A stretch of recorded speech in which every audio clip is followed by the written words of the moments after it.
গত 24 তারিখ রাত্রিবেলা জগন্নাথডিঘির পশ্চিম পাড় গিরবাজিপাড়া দিলীপ দাসের বাড়ির সামনে থেকে একটি এসিবার সাইকেল দিলীপ সাহার বাড়ির কাছ থেকে একটি এসিবার সাইকেল কে বা কাহারা চুরি করে নিয়ে যায় ঠিক হচ্ছে না। অ্যাকর্ডিংলি আমাদের ইনফর্ম করে আমরা তদন্ত শুরু করি।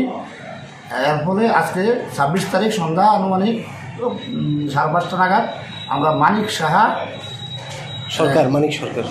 সরকার বাবার নাম হচ্ছে রেহাবাল সরকার, আমাদের সম্পূর্ণ এলাকায় বাসিন্দা, উদয়পুর নিবাসী, ওর বাড়ি থেকে সাইকেলকে উদ্ধার করি ওকে সহ আমরা থানায় নিয়ে আসি। এখন তদন্ত চলছে। সাইকেলের নাম্বারটা কত ছিল? সাইকেলের নাম্বার ছিল TR03D988 এসিবার সাইকেল। 24 মার্চ চুরি হয়েছিল। 24 মার্চে চুরি। সাইকেলটা কি দিলীপ সাহার? সাইকেলটা দিলীপ সাহা ওনার বাড়ির থেকে? বাড়ির থেকে, ওনার বাড়ির সামনে থেকে এই বাবার নাম আছে তার অনুকূল চন্দ্র সাহা। আর যিনি মানে যাকে আপনারা যার বাড়ি থেকে উদ্ধার করেছেন মানে মানিক সরকার, হ্যাঁ, ওরা কি গ্রেপ্তার হয়েছে? ও গ্রেপ্তার করে দিয়েছে। সাইকেলটি উদ্ধার হয়েছে? স্যার সাইকেলও উদ্ধার করেছে। এটা কি ওনার বাড়ি থেকেই পেয়েছেন? সাইকেলটা ওনার বাড়ি থেকে পেয়েছি, বিভিন্ন অ্যাঙ্গেল থেকে যোগাযোগ করে পেয়েছি, অনেক কষ্ট করেছি। ওই পেশাদারি বাইক লিফটার পুরানো চুর না?